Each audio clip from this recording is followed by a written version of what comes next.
So Ravina, when it gets over, you will have to, it will ask for you to save the recording. So you will have to wait for it to get saved.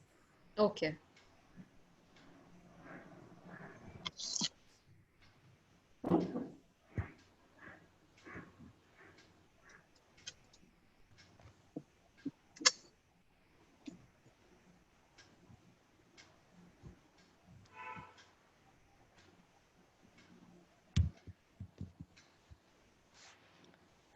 Let's start. Yeah, you have to give the initial speech. Yeah.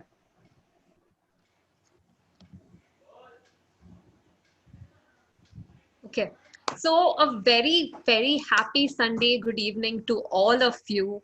Welcome to the first meeting or the first session of the Data Science Community India chapter. Today, as we kick off this series, we have with us someone who is very special, Ujjaini Mitra, whom we are going to interview soon. Before that, let me tell you a bit about the Data Science India community. The Data Science India started off as a lot of WhatsApp groups popping up in different cities with different people from vibrant backgrounds, consisting of people right from students to professionals, CTOs, entrepreneurs, and data science aspirants who wanted to learn more about the field. These WhatsApp groups are active even today with more than 20 groups existing, and you will be surprised to know that these groups do not get spammed. There are so many interesting facts being shared every day. We have blogs, tutorials being shared by people, videos of their experiments. If anyone is having any doubts, then these doubts get resolved over there, and people have kickstarted their careers with these WhatsApp groups. Not only that, but even during times of recession, during times of COVID-19, when people are facing a job crunch, when people are looking for new beginnings, at that time as well, this group helps as a good networking platform for them. We have now launched a LinkedIn group for the same, the Data Science Community India. If you want to be a part of this group and increase your network, then please have a look at it and join. We will be happy to have you. So today, to help me conduct the interview of Ujjaini, we have with us someone who has been a part of this movement right from the inception. Leading this data science community's India transition is Prakash, who has introduced many industry leaders to this community. He's a master in maths and computing from IIT Guwahati and a graduate in maths honors. He had served IIM Calcutta as a teaching and research associate and presently working with India's leading credit bureau, TransUnion Civil. He is keen to develop the community and maintain young professionals like me in their data science journey. Please help me welcome Prakash Dhavar. Thanks, Ravina, for your humble words. So before we start our today's session, we have a surprise. So before wasting any more time, let me introduce Kunal Jain, who needs no introduction, but still we need to do one. He is the founder and CEO of Analytics Vidya, India's largest data science community. I started my data science journey from there some 7-8 years back. He is a data science evangelist and loves helping out people in their career and data science journeys. Through Analytics Vidya, his work continues to impact millions of people. Over to you, Kunal.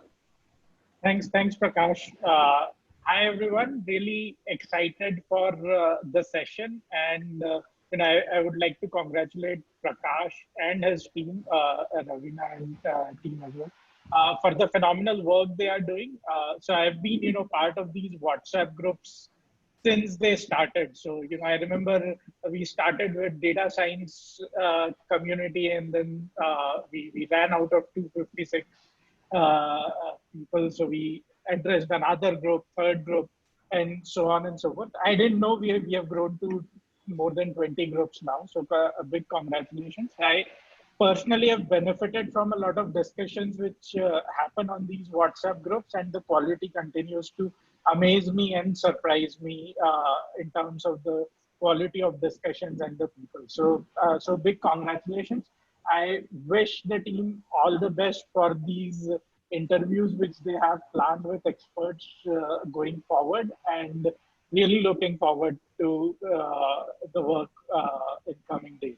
I know they work really hard to bring these things, and any help which I can do to make this better, I'll be more than keen to do that.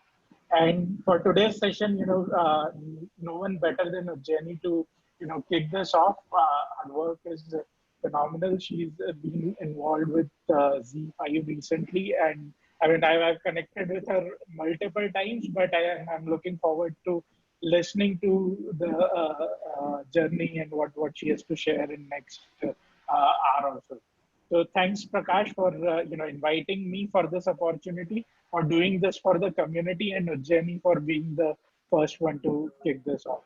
Over to you. Thanks, Kunal. Thank you. Thank you, Kunal. Thank you so much. As always, very, very kind words from you, and very, always a supporting hand. Thank you. Thanks a lot. So today we are really excited to have with us an analytics leader who was recently felicitated as one amongst 50 most influential women 2020 by Impact. She also believes that the greatest hazard in life is to risk nothing. She has studied from prestigious institutes like Chennai Mathematical Institute and Indian Statistical Institute, Calcutta. She has worked on challenging case studies such as FMCG, telecom, media tech, e-commerce, logistics, as well as macroeconomic policy at government level. In the past, she has worked with McKinsey, Airtel, Flipkart, Viacom 18 Media, and is presently heading the data team of Z5. We are really happy to welcome Ujjani Mitra.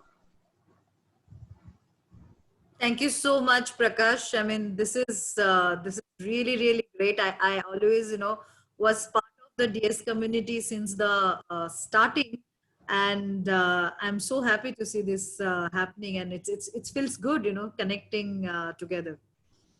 Thank you, Jenny. Thank you so much. So now, since all the members are there, and we have also circulated this among various portals, I think people would love to start the interview. So let's get started.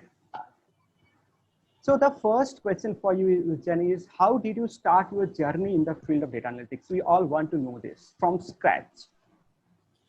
Absolutely, absolutely. That's a good question, and at times many people ask me that how they will start, and there are so many questions that comes in minds of people.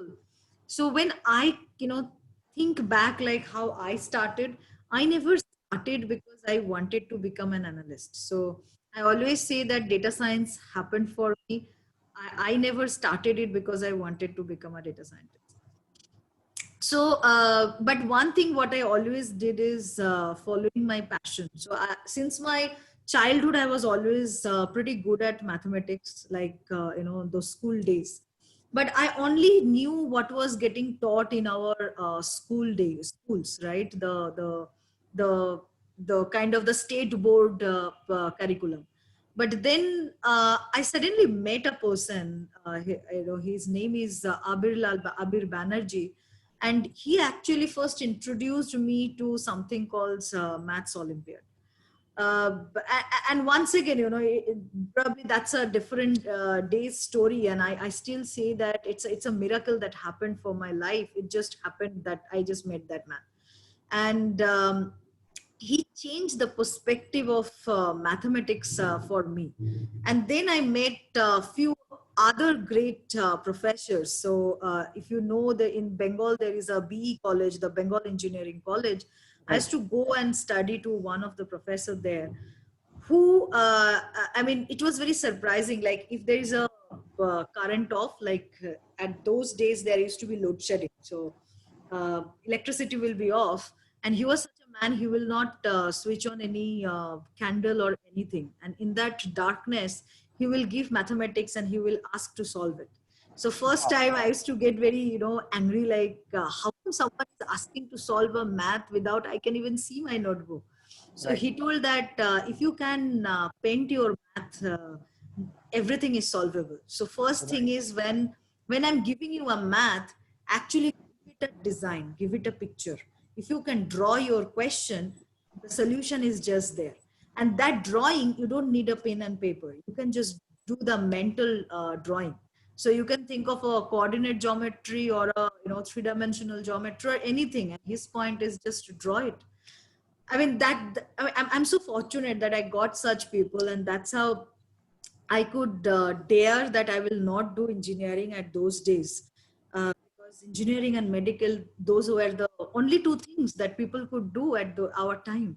But I could dare the dream that, no, I'll not do engineering and I'll go for mathematics. Thankfully, I got into Chennai Mathematical Institute, and I was their first lady student. Even they were also not sure where they will allow me to stay, because they only had a guys hostel. Like yesterday I was watching Gunjan Saxena on TV, and I was thinking, okay, she didn't find a ladies toilet, my institute didn't know what to do because they never had a ladies hostel. So Right. they had to keep me in another institute's ladies hostel, because my institute never had a ladies hostel at that time. So that's how I started my journey and completed my maths and theoretical computer science. To be honest, the kind of subjects I was studying there, like computational mathematics, graph theory, or complex algebra, and all those things, calculus and advanced calculus, I never knew what am I going to do. Like, on in teaching me Java, and Yeah. I always used to think, ये कौन use करता है Java, मतलब किस काम के लिए use करता होगा. So I never liked that. And then I was actually working on those kind of theoretical stuffs. I always thought I'll become a professor someday, I'll do some research. And but surprisingly, at this institute at CMI, in our first year, we had two subjects. And that days, I didn't know why they kept those two subjects. One was English literature, the other one was economics. So even though I was supposed to only study theoretical computer science and mathematics, but they had these two subjects. And that is where I first developed my fondness towards economics, and particularly microeconomics. And I found that what I was studying in game theory, even though game theory was a subject in computer science, I could clearly see there is a huge application in the microeconomics. Correct. Sorry? Yeah. So I think there is some disturbance. Ravina, you can unmute the other audiences. So there is something. Yeah. Sorry to So, interrupt, Ujjani. Yeah. No. So I clearly found that there is a big connection between the monopoly, oligopoly, what I was studying there versus what I'm studying in the computer science class. So that's how I started looking outside, that how can I apply what I was learning. And that's where people told me, why don't you go to ISI and do their MSQE course? You will get to see actually, or study the game theory in a complete different angle there. But to join ISI MSQE course, the first barrier was that I had to know economics enough to be able to crack their exam. And Right. I'm like, oh God, I never studied economics at that level. How can I ever even crack their exam? Right. So I took an year's time to be able to complete a 3 years undergrad economics course, which otherwise are taught in the universities. So many people helped me in that study. I kind of completed that, wrote the exam, thankfully got through the exam. Even the interview in ISI was a big mock. Like Right. professor asked me, how could you pass the written test when you can't answer any of the questions? Yeah. Yeah. So also we also think that someone from ISI, CMI must be very studious, must be far away from the actual business, because we also thought, because when I studied my academics, so I was thinking that I have two options: either I will earn a lot of money, or I will study a lot of things. Because basic science those times for me was like, I will do my graduation, then masters, then I will do probably PhD, I will go in some colleges, I will become 30, 32. So for me, it was, I always thought that I never want to do that. And then you are right, because this basic science and the kind of subjects which you mentioned, like economics, statistics, complex analysis, then calculus. So if you have to go through all these things and then come to data science, and that too from these reputed institutes, I can completely imagine the kind of struggles and the kind of efforts which you have given to be what you are right now. Yeah. Yeah, but I think that time I didn't understand why I was studying all the subjects. But today, after almost 13 years of experience in science, I absolutely thank that I followed my passion without even thinking what am I going to do. So at times, it's also important in life that you just follow your passion and study what you are enjoying, and Correct. then see what job you can do. So there used to be really big conversations or depressive conversation at home, because my father's all friends, all colleagues, sons and daughters, they have got job in software engineering after doing engineering, and I'm still not getting a job and I'm still Right. studying. So thankfully, McKinsey happened in my life as a campus placement, and that's how my journey in the world of analytics started. So I would completely say that McKinsey played a role of another institution after ISI, who introduced me to the world of analytics, and actually kind of given a application to whatever I have studied. So that's how my journey happened. So rest of the things are all in LinkedIn. I don't have to say. Look back, I mean, I just went on and on. Whatever came on my way, I just took all the challenges and went on. I never complained, I never regretted. Today I see Correct. with lots of young generations who come to work, if they have a very set mindset that this is what I want to do, that's also a fallacy when you know too much about what you want to do. Correct. At my time, I didn't know what's next, and therefore I always grabbed what was coming on my way, and I was learning and I was just enriching myself, and that every time gave me another new and better opportunity. And Correct. even now, like every organization I have been, every organization taught me something totally different. Like Correct. just few days back I was talking, when I joined Wacom 18 Vote. Before that I never knew what cloud means. I mean, what is cloud computing? Suddenly Vote CEO, I mean, I was part of the strategy team, and he told Jenny, we want to establish a complete cloud infrastructure for our data science and analytics as a center of excellence, and you have to establish that. I mean, imagine a person I was always doing a data science section. I never was on a data architecture, data lake. I was not that person. I never did it. But that was a challenge given. I never complained that I don't want to be an engineering kind of person. I don't want to do data architecture or database and all those. I just thought, okay, it's a new thing. Let me learn. I never, an organization giving me an opportunity to learn on the job, just grab it and learn it. And today I see what good I have done by accepting that challenge and learning on top of that. So I think I always been a person who grabbed the opportunities and went ahead. I mean, without complaint. I have no regret. Yeah, so I'm sure, Jen, and also, the kind of background. So if you have and the kind of work which you do, I'm sure this 1 hour will not be enough to know you much, but we have lots of questions, because across all the portals, so once we have floated that we are having you with us today, we have received n number of questions. So I need to quickly go to our second question, which is Sure. came from a very recent graduate. I just missed his name, but the question is very, very relevant. So because we can see that there are diverse kind of people who comes for the for data science a job and data science role, but they have something in their mind that you are coming from a core mathematics, economics background. So how did this kind of various different fields help to build a career in data science, which is also having a subset in the form of computer science, in the form of physics, and some other fields also. So if you can touch upon few points on that, that will be really helpful. Yeah.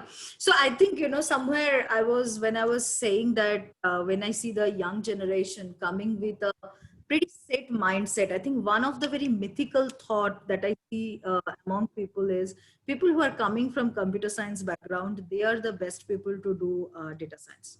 So I actually do not come from a engineering background, and I come pure theoretical computer science background.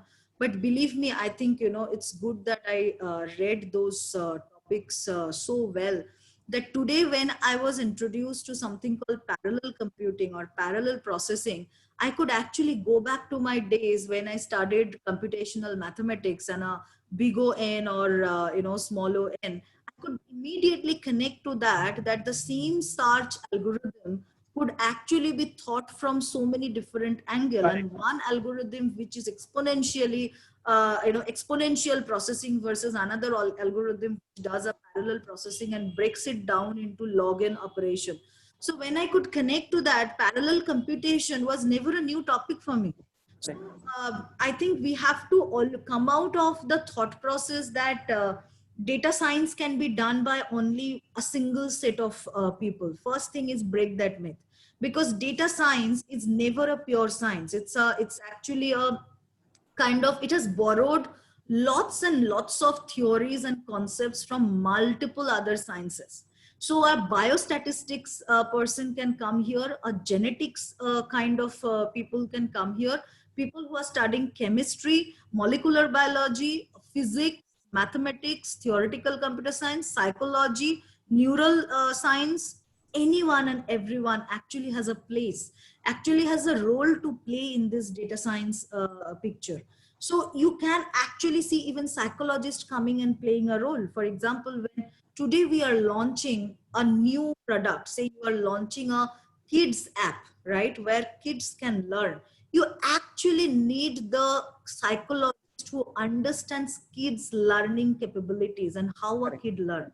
And the same learning, actually you go back and teach a machine when you are actually training machine brains, because that is where someone is copying how as a human we learn, and how can I teach a machine, and then machine starts learning and developing its own way of learning. So everything is connected in the data science world. So I don't think we should see from that angle, because everyone has a role to play. I played my role. Do I play all sorts of data science role? No, there are so many other roles which I can't play, and therefore I have other experts within my team who plays those roles far better than me. Correct, correct. So it's a comprehensive one. You are absolutely right. And also, you can also imagine ultimately everything converges to possibly the same set of things. Like ultimately, if I'm also from a mathematics background, so when I see my friends who were into economics or statistics, when I see them right now, I see that most of us are doing the same kind of work if we are into the field of analytics. So they have their own sort of journey, own sort of road. I had my own sort of road. So you are absolutely right that this is something which is there in the plate. So Ujjani, before I have some other questions also, but I think there are some interesting questions which Ravina would probably like to ask you, that is specific to your role at ZEE5. So this is a OTT platform, and now in the COVID time and also Amazon Prime, ZEE5, Netflix, though they have grown exponentially, and many people has approached us to ask you a few questions on that. So I will just hand it over to Ravina to ask you a few questions on that part. Sure. Jenny, we're going to get in the technical domain slightly. You may be loving this. The questions are specific to your work at ZEE5. And because a lot of people want to know what technology ZEE5 is into. And there was someone who asked, saying, can you, what are the biggest technology and business challenges that are currently being faced by ZEE5? If you can shed some light on that. And what are you working towards? Mm-hmm, mm-hmm. Absolutely, absolutely. So what I will talk about is, some of the big things that we are solving currently. And I'll also touch upon the kind of architecture or the technical things that we have. So we are actually a cloud. First of all, the whole product and the whole data is on cloud. So we use AWS, and at many places we also use Azure and Google Cloud products. So it's a more hybrid store. For our all the kind of data processing ML kind of models, we use Databricks, where we use the Spark cluster, and we kind of have close to 30 terabyte Spark cluster, where our team members are working. So over time we are growing the size of that cluster also. So this is the kind of very bare bone stuff. On top of that, we have data accelerator platform that we are integrating. We have a visualization platform, and then we have GPUs for our AI model purpose. So now that's a bare bone structure. Now, what are the problems that we are solving? A few problems which are pretty important, and because consumers come on our platform for the because of the contents, right? And then Z5, as you know, has two sides of business. One is a free business where the viewers actually don't pay, but it's an advertisement supported. And on the other side, we have the subscription supported business. And each of this business are very different. Very because the revenue earning options are completely different. So on the free side, we need to invest heavily and work heavily on something called AdTech. So advertisement technology is a very big technology. So earlier, currently we use Google product as our ad server, but over time and currently we have heavily investing and working ourselves to build a ad server, which is our internal ad server. We are investing in self-serve. So like, on if any one of you have ever done any kind of marketing on Instagram or Facebook, it's like a simple tick box, right? So you go to the platform, you choose what kind of customers you want to target your product, and then you just pay the money, and then it's gone. And it will serve the ad, you will see all the results. So it's kind of called as a self-serve tool. So we are also building on the self-serve tool. We are building the whole backend data empowerment section, the CDP, completely in-house, and the whole design, the graph database architecture behind that. So that is completely, we are building and creating it as our own internal IP. On top of that, we are also planning to build our bidding platform. So where advertisers actually come and bid, it's like an auction bidding. For the similar kind of profiles, they bid for that, and then demand and supply decides the dynamic pricing. So these are some of the big tasks that we are working on the advertisement supported business. On the other side, when it is a subscription supported business, a very important part is the MarTech. Very important part is pricing and packaging of that. So you might notice that of late we are going through lots of new introduction of the packs, new introduction of the payment gateways. We are also doing our internal payment gateways so that we don't need to depend on the external platforms or the failures of the external platforms. Mm-hmm. Consumer delight is something very important at that side, because these are the people who are paying and paying pretty high to come and watch the content. How can I ensure my video playback system is pretty good when so many thousands and millions of people are coming together?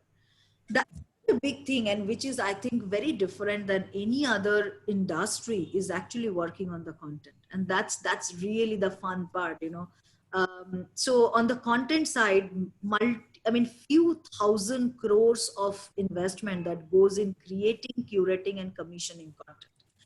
So we have actually introduced, so far what used to happen, or, when I just started, before that, there were people who used to sit and watch content and decide what content we should be getting on our platform. Or they used to listen to stories and say that, okay, do I want to convert that as a content or a video or a web series or a movie, what I want to do. Today, most of those actually are done through data. So what is the thing that I am trying to change in the organization is that content decisions can also be taken very objectively through data, through artificial intelligence, through neuroscience. Wow. Actually embedding all those as a part of it. So for example, like when we talk about personalization is not just recommendation engine. If I'm watching a content, but the same content has multiple colors, multiple genres, And one, you watch the content for certain reasons and I watch the content for certain reason. How can I create completely different personalized promo and personalized thumbnail so that both of you actually find this content interesting and you come and watch it?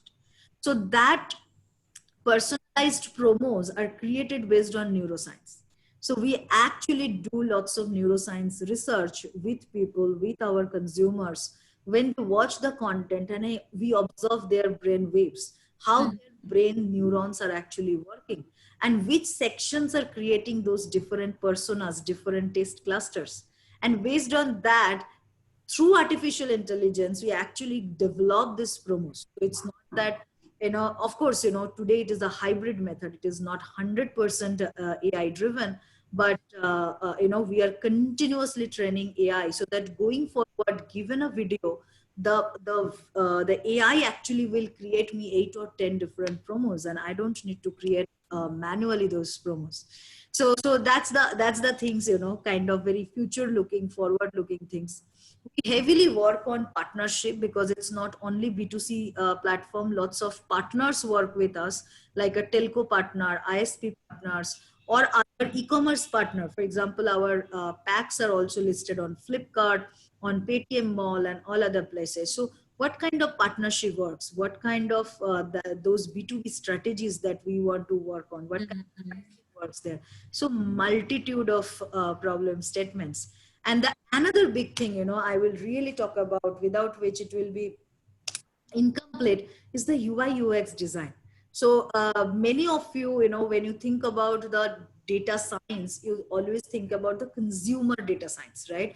Looking at the churn prediction model, cross-sell, upsell model, anything which is related to the consumers. But a very big, related to consumer, one thing which is very important is how do you design the product?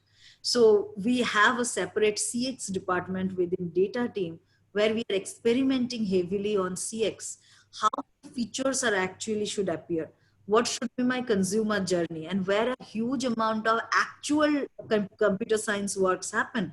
For example, there is a graph theory where you read, how the graphs and the paths are traversing. Like if you studied the salesman path kind of stuff, what is the shortest path for a salesman to move from one place to another?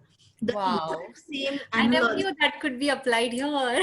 yes. So the same analogy you can think about that, okay, when a person comes, I need the person to watch his first video. The first newcomer watch his first video. Within 2 minutes, the person lands on the platform. And what are some of those shortest paths that I can nudge the person to take so that he experienced my product as early as possible and doesn't get, completely lost within the platform. Yeah. That kind of graph theory problem, bring it onto our platform and do my UI UX and the consumer journey design. So many parts of it. So it's fun. Yeah, that's very interesting. And do you use some kind of algorithms also to make a consumer, free consumer and convert him into a premium consumer?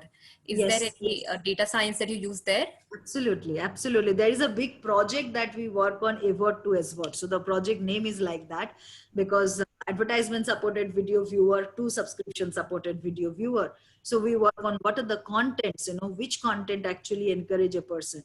For the same content, what are the cast I can choose so that many of my AVOT consumers will move?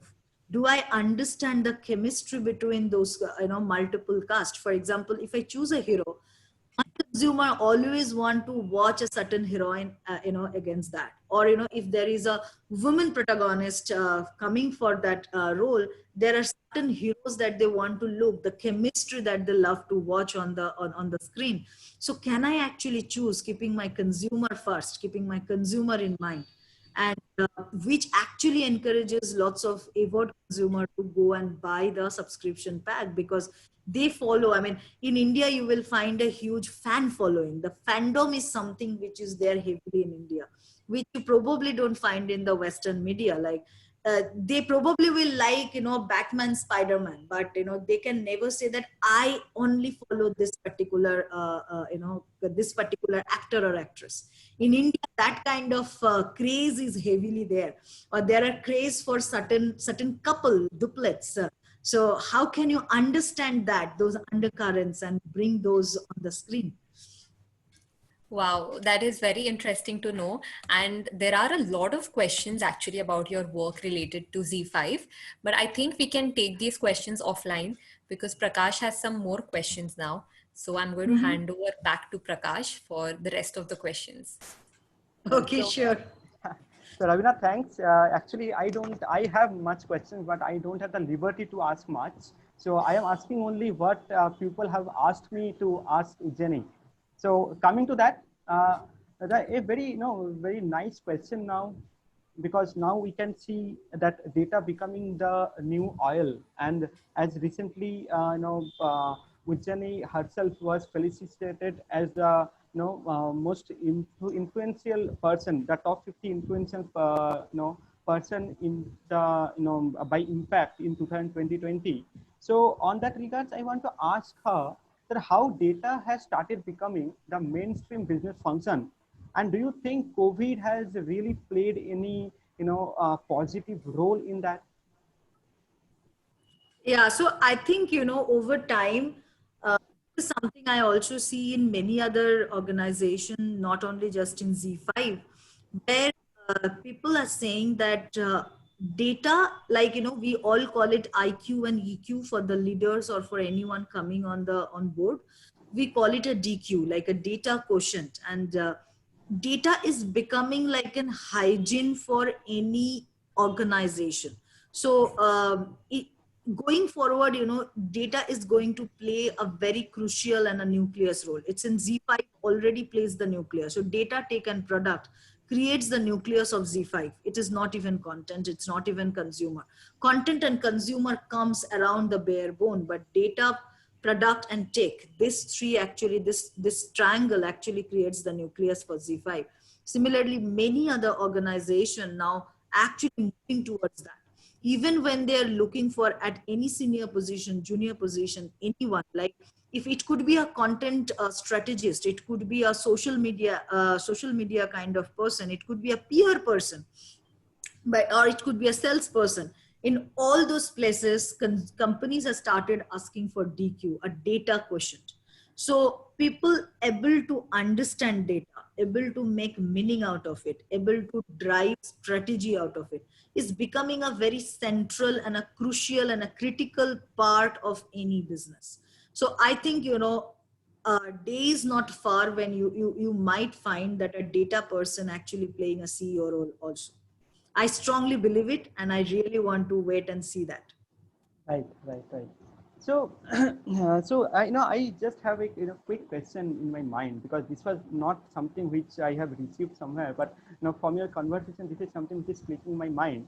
So, what do you think? What kind of data sources should be very, very crucial for an organization to take an informed decision? So, for example, if it is an insurance company or a bank, they do have lots of in-house data. Now, their in-house data can be enriched with some of the alternate data, like it can be from the telecom data, it can be from the credit bureau, it can be some other, institutional data. So how do you think that the existing technological, interfaces and technology is capable enough to be able to, get benefit out of all these various data sources? Absolutely. I personally feel that it just requires a proper vision to be able to do it. Because in ZEE5, we use our internal first party data, we use second party data, we use third party data. So we are actually amalgamating as much information around our consumers to be able to create consumer persona, but still ensuring, because we are a global company and ZEE5's presence is 190 international countries. So we ensure, because we are GDPR compliant, we also ensure that the people privacy, the data security and the data privacy are actually intact. And even keeping them intact, we are able to create the consumer persona around all the different kinds of data. And also there are other sources of data, for example, the competition informations, whether it is a syndicated information or it is a sample based information. So there are so many competition informations available. Can you make meaning out of those competition information? Can you actually try to do a backtrack and see that what they are doing which is impacting either yours versus it is impacting the whole industry as a whole? Right. So data could be anything, but we all need to have a clear use case how we are going to do it. So one thing is important, just collecting all the kinds of data is not good enough, or it doesn't have any meaning. It is going to just increase your data cost. Having a very clear vision of the use case, and around that use case you collect the first party data, map it with other second party, third party data to enrich the consumer understanding, enrich your entity understanding, and then go about utilizing it in the strategy. So that is something will help you to do it, but start with the use case. I'm sure there is a long way to go, because the kind of maturity curve which this field data science has till now. So it is right that in the last 5-6 years, it has developed lots of new algorithms, new avenues of of the technical things. But I'm sure the way the data the data acquisition and the way people are using the mobile data to use their everything day to day. So, and also this COVID had also changed the total demographic of the industry, of the people behavior. I'm sure lots of things are there in every field. It can be into your entertainment, telecom, into banking, in every other area. I think this can be very relevant. So now coming absolutely to, for example, I can just digress a little from media. yeah. And I can talk about microfinance, because that is something a kind of topic which is very close to my heart. I do lots of study myself and research on that. So there are few startups who are working on how, or the rural India, how can we make them under the credit, right? So as you know, credit is not necessarily available beyond the top 10% or 20% of Indians, because there is no history. So Correct. most of the financial institutions don't give them loan or don't encourage them, or actually cannot do that because they're high risk.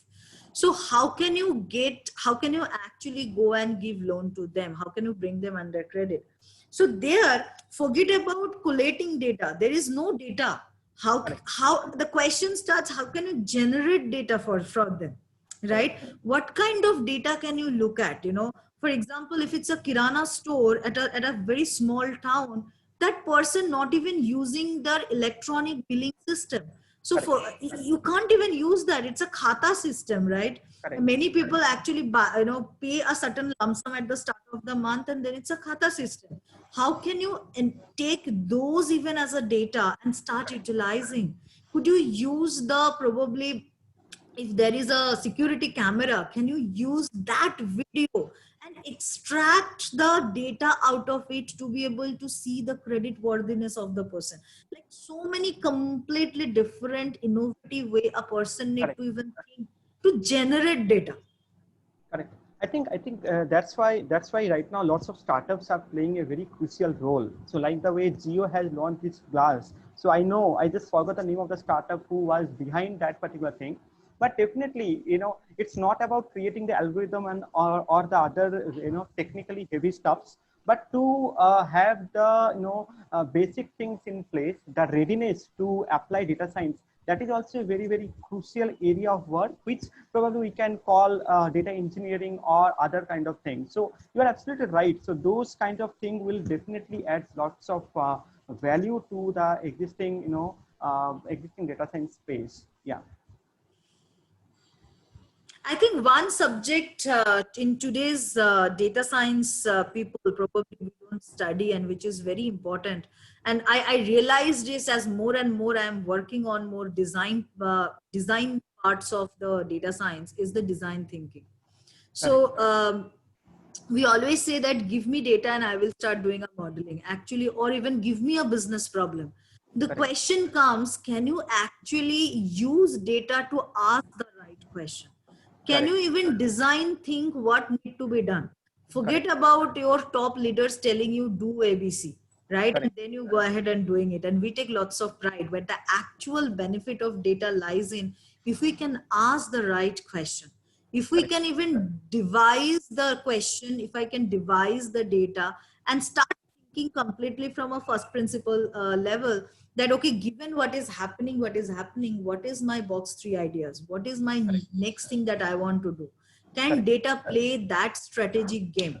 For example, most of the organization will have lots of research data, right? Correct. And there could be a focus group research, or different kinds of brand track study, etc., etc. Researches are there. Correct. When the research decks are created, it is always kept in mind the focus question. So there is a question, and then the research has happened, and then we are giving an answer to that. There are Correct. a huge amount of byproducts that lies out of Correct. those research. Can you actually listen more deeply to those research and see if there is any undercurrent taking birth? Can you catch that at its very nascent stage and see a forward looking strategy out of it, and actually start developing a prototype? And it has a potential. The true data science, the true potential of data science is actually when we can go at that level. Correct. So design thinking, I know I totally encourage all the people, probably take a course on design thinking. It will open up your Correct. innovative thinking so better. Correct, correct. So I can, completely relate this, because the way you are also, explaining the various areas where a professional can go into and can excel into their career.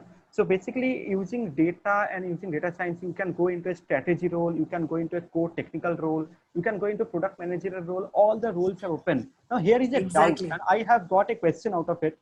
Now there is a fantastic guy who has a excellent academic records. He has studied well. He, for example, he has done his masters like from some tier 1 colleges, and now he has joined in a job and he is working there for the last 2 years. Now he is saying that in front of him there are lots of things which he can do. Now where to start, what to do first, what is the roadmap? So he is in a confusing state of mind. So what do you think, what is your suggestion for someone like them, who have done really well in what they have done till now, and they really want to go in the best possible place where they can go? So please, if you can touch upon those points, that will be really helpful. Right. I think that's generally called the problem of too many choices, right? Right. So as I said, like when I started or I was taking my journey, the choices were very limited. So whatever came my way, I just took it. But today, because the data science itself has proliferated so big, people are so much aware that's what all are happening. So therefore people comes with this dilemma: do I do this versus this versus this? And each of these are actually very interesting, right? So one thing, what I suggest one can do, like if you look at that in a week's time, you say want to invest. Probably your office is like say 50 hours of the week's time goes into your office job. Please do that very well, okay? Then you have the weekends, or every day there are certain times, say in the evening or early morning there are certain times. So you can always choose to do some additional work, and whether it is additional work or whether it is an additional study, whether it is an additional research work, whatever you choose, but do something different than what your day jobs expect you to do. Don't always expect that you will have to land to a job to be able to pursue a particular career. That's never true. Because even though I have a day job, I always wanted to teach. I always enjoy teaching young talents. Now, if I would have expected that I will drop my day job and go into a teaching line, I know that beyond couple of months or maybe 6 months, I will not like that. That's not something I want to be, but I still wanted to satisfy my interest of doing teaching. So I picked it up during my weekend. I call it my second career, and I'm okay with it, right? I have a morning career. Like beyond my data science job, I wanted to pick up a yoga trainer as another career. And I call that as my morning career. Okay. So that's fine. So if you want to do certain things, like in your mind, you clearly see that a product designer role is also beautiful. A strategy work is also nice. And then there is another data engineering role is also great, because there are so much AI engineering that is happening, which is pretty deep. You can actually choose like, okay, I want to dedicate say a 6 months or 1 year kind of time on each of this, and do learn small project, do some research, do some small projects on that. You can do freelance with other organization, or there are so many other Kaggle questions are there which you can try to solve, team up with people, try to do some pro bono work. So you can do so much and actually try to see which one you are enjoying to do.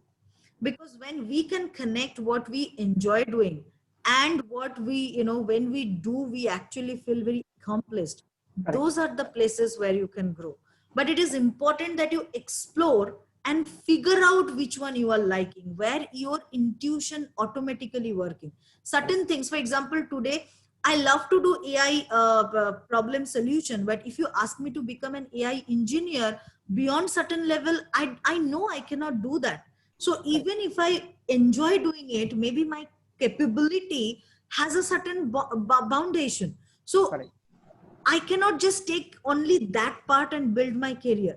So I have to know very well what I can do, what are my strengths, what are my weaknesses. So being self-aware and where my joy of doing lies.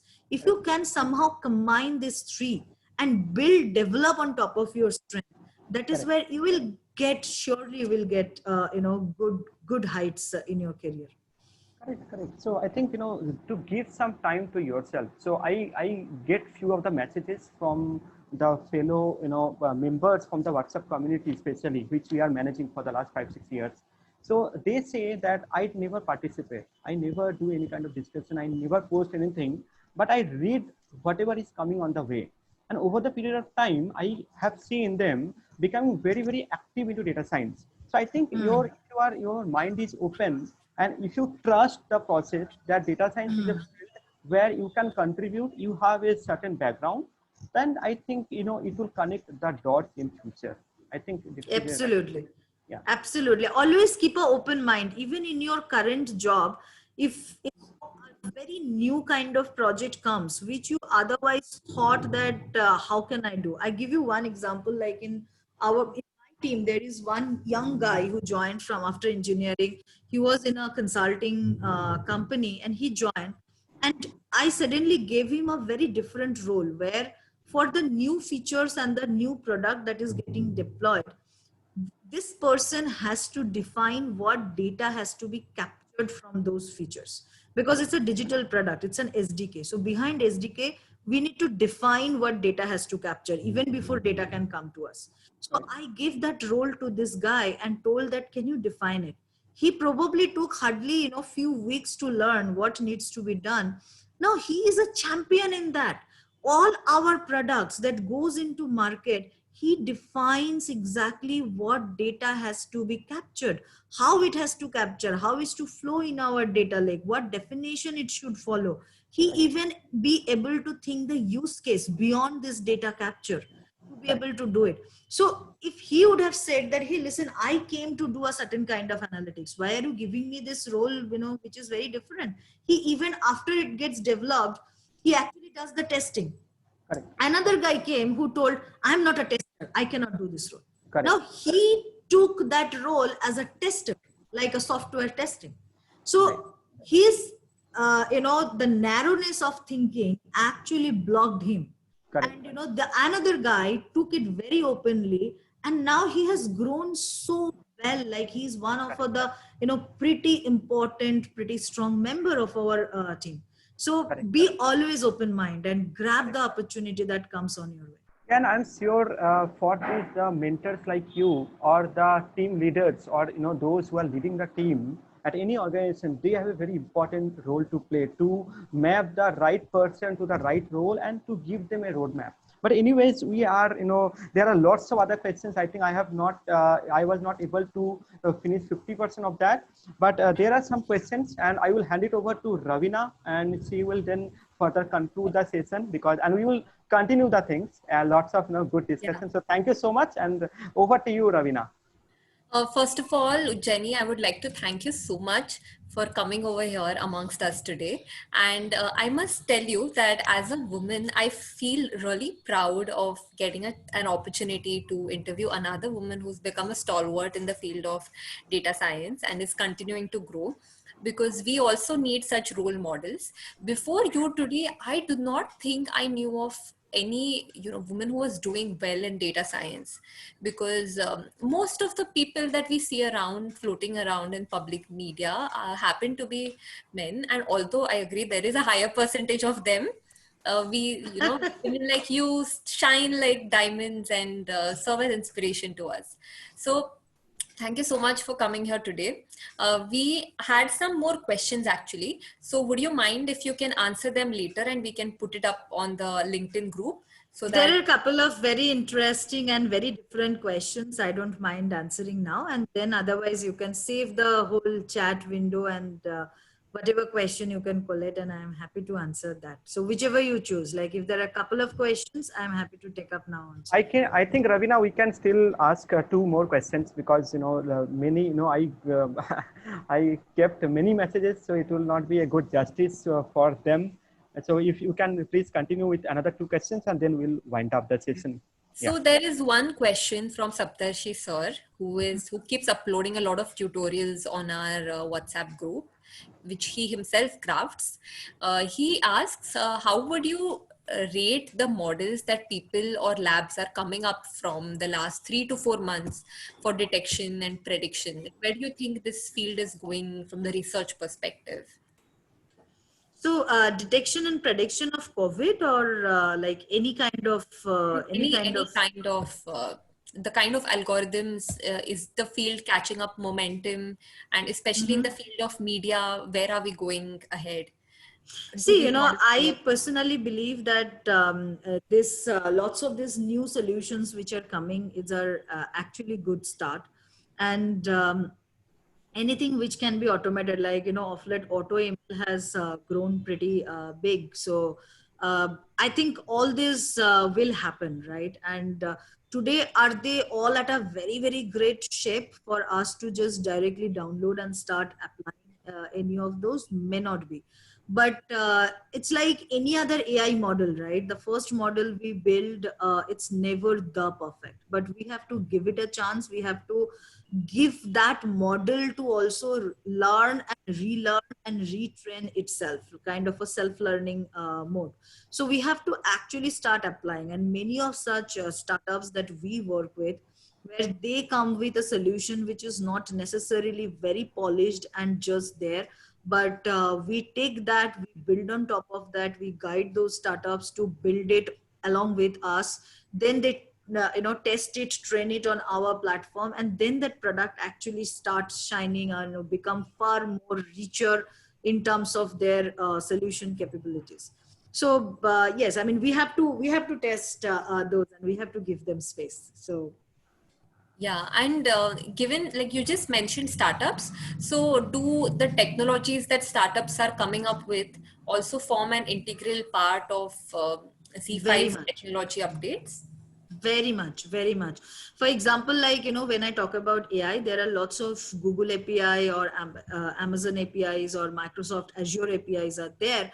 But then those are, just the bare backbone. For example, when you look at the translation or any kind of dubbing or any kind of video summarization, video synopsis creation, all those things, or from a horizontal video to vertical video shift, those kind of APIs which are available, they are probably 40-50% there. But this startups takes those APIs and start working on top of that, customize it for India, customize it for its regionalization, customize it to something which even could be accepted and adopted by the grassroots level, like a rural India, or by the tier 2, tier 3 towns. So they are the people who take it, and like like some organization has a very large engineering army, like, but Z5 doesn't necessarily have that, even though our data science team is pretty big. Right. But still we work with startups because they have that nimbleness. They can go on a specific project much deep and bring us the solution, which we may not have in-house teams bandwidth to be able to invest there. Right. So we Absolutely. work heavily with startups. That's very nice to know, because there are a lot of entrepreneurs who are operating in this space, and this gives them motivation to work ahead, knowing that they might have a potential client if their solution is really good.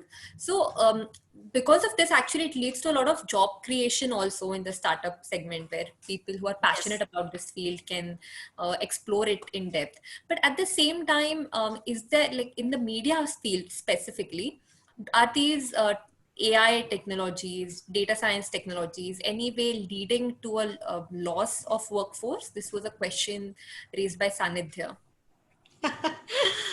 No, dear, there is no loss of data for workforce for this thing. To be honest, every time there is a new revolution come, everybody fears that there will be job loss. But we as a human always move from one role to another role, right? So earlier, like even a regression model we used to run by hand, right, writing codes. But today it's not. It's just a one line in R that you write and the whole list of results that you get today. So the days are gone when we have to do, and it's good that we can therefore do far more creative and a better role that a human mind can do. So there is never end of the job. It is just a bend. I mean, it just changes from one to another. So people should not be worried about it. There's a lot more to do in this world. And if machine can do everything, believe me, it's actually so nice. You can just go and chill. Yeah, you can still get paid to run these machines. In this lockdown, when I have to do all the jhadu pocha in the house, I really wish there was a machine which could just Good do that you mentioned that, because many of us are planning to include that in our CV also right now. Good. I mean, that's good. With this, Prakash, I think we can officially end the interview session. And if there are any participants who would want to ask questions, they can unmute themselves and ask. What do you think? I think we can Absolutely. do that. I can see one question from Preeti. I mean, probably because it has come to everyone, that's why I can see it. It's about agriculture space, since it would have a major impact on the grassroots level. Lovely question. And agri-tech is something very close to my heart. So there are a couple of startups who are in Bangalore who are actually working on drone technology, particularly for the agri-tech space and others. So I study a lot in agri-tech. I would say that it has to be applied far more. It's not that it is not mature, but we have to work around it to make it mature. Lots of data science is possible, lots of AI technology is possible, lots of robotics is possible in agriculture. Like when I see in Canada or Middle East, how they have converted deserts after deserts into beautiful farming. I read about this hydroponic, aerophonic, and all those things. I myself want to learn. Like, Preeti, if you know someone from where I can go and learn, I want to start hydroponics sometime. So, but yes, there's lots of things that we can apply in data science. For example, soil detection, the crop detection. Can I actually understand the time when the seeds are growing? Is there the drone pictures that I can capture to say whether that crop will grow as a full grown, plants or not? Is it of the right quality? Okay, are there some insects which are harmful insects which are going to trouble it, without doing so much human intensive works? How can you do a drip irrigation? Like today it's not a deep irrigation. Earlier it's a drip irrigation. How can you actually do that kind of drip water, but still you can do, it can save so much of water. So lots of things can be done. There are few startups who are working on it. In Canada, there are good startups who are doing it. I think more people has to come. my challenge is in India, people who work in agriculture, like आज भी कोई बच्चा पढ़ाई नहीं करते हैं तो उसको बोलते हैं पढ़ाई नहीं करोगे तो चासा बनोगे, and that's so sad. I want more and more educated people coming farming, and तभी जाके अपना देश बदलेगा. Correct. Yeah, that's right. So so today, maybe we were not able to reach many of the people, but people have written us that they would like to get a download of the video, and I'm sure after the event this will reach the mass of the audience. So but right now, unfortunately, we don't have enough time to take further questions. So I will quickly hand it over to Ravina to conclude, and then decide the future course of actions out of it. Yeah. Yes. So once again, Ujjani, thank you for coming over here. And you are very active in the community, helping people mentor. So please don't mind if now you start getting an influx on LinkedIn requests asking you to mentor them. No, I'm absolutely happy. This was such a nice session. I think, this session was more like a conversation. It was a more human connect. I absolutely enjoyed it. Thank you so much. And, any question, whomever I couldn't answer, please feel free to drop me a LinkedIn message. I'll be more than happy. Every day I accept all requests. I never decline any request. So please. Yeah, that's so nice to know, because when question. we read your bio, when we read your introduction, I'm like, Ujjani Mitra, baapre, bahut badi celebrity. Okay, how will we talk to her? But you were very warm and friendly. So thanks a lot for that, and taking time to answer questions, even if we ran out of time. So we will end the session over here, but I'm going to give permission to all to unmute themselves. So if anyone wants to ask any question offline, now is the time. Or if you just want to give feedback about the session, tell us how you felt. Would you like such sessions in the future? Please share that as well. Yeah, and also for the viewers, please join the Data Science Community India chapter, which you can get in LinkedIn. And please stay connected. We have planned lots of things, and mentors like Ujjani and others are always there, so who can definitely help the community grow. So on that note, thank you everyone. So if you, as I do this, I'm going to send the group invite link for the LinkedIn group. So just click on the link, join the group, so that we all can stay in touch. Hi, Jenny. This is Preeti here, who asked a question on agriculture. So, Ujjani, like you, I am from banking at the moment, but I'm very passionate about agriculture, and I come from Calcutta basically. So I'm from there actually. And I actually started an open source initiative some 3 or 4 years back, which was Food for All via data science. That was the group I named it, and I started it, but I did not have funding. So it was more like people who had passion come here, and we saw some use cases of data science. Fortunately or unfortunately, we could not take, people had their own day-to-day jobs, so we could not take that further. So that is where I was coming from. I myself have been doing a lot of research on this agriculture field, and I know US and Canada is kind of matured, as you told, deserts are being converted into fields. But when it comes to India, as you told, bachcha nahi padega isliye usko farming mein bhej do. That mentality have to come out of, and learned people have to really get into the field to make that impact bigger. So what would be your suggestion, how to inculcate that this is not a forbidden thing, and this is not something which is the last choice which you have as a career? I think the only way you can do it is come out of your glorified corporate job and start doing it. That's the only way you can do it.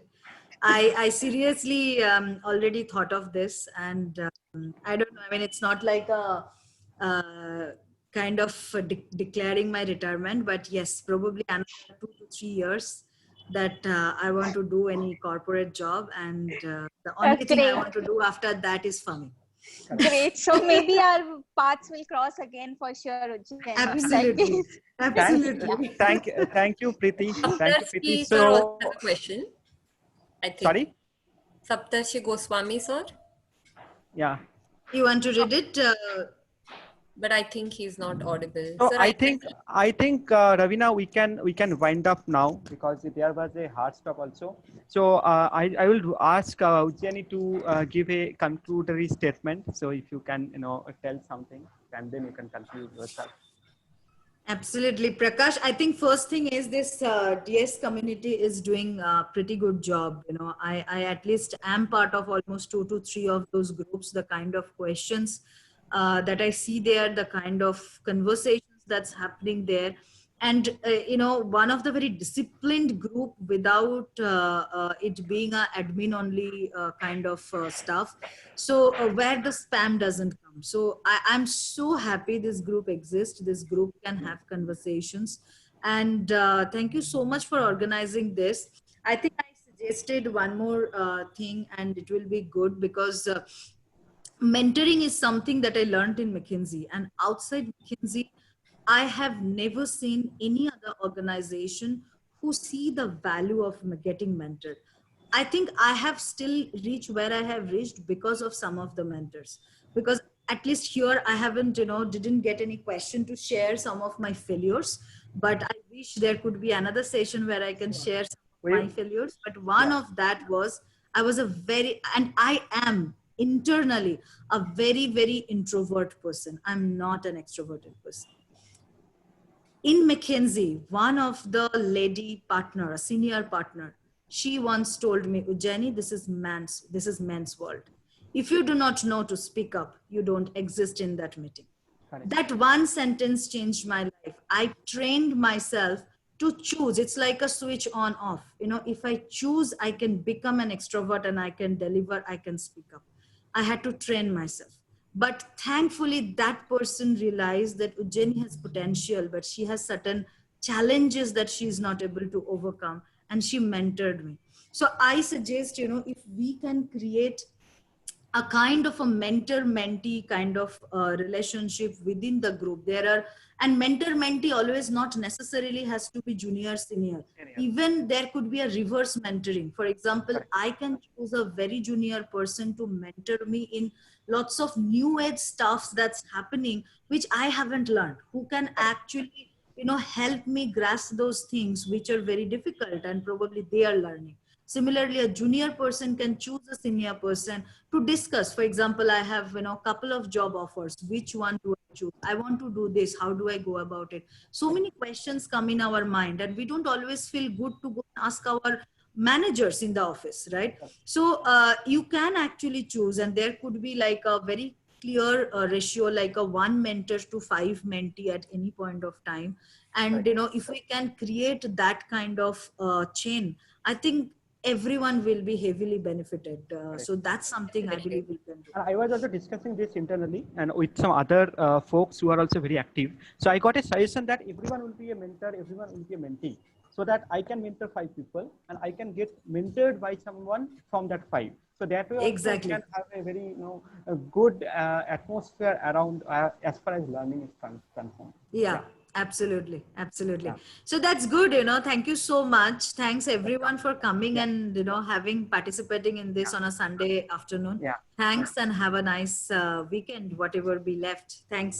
Thank you. Bye-bye. Thank you. We can conclude. Bye. Thank you so much. Bye. Yeah. Thank you. Ravina, don't forget to save the video after everyone. Yes.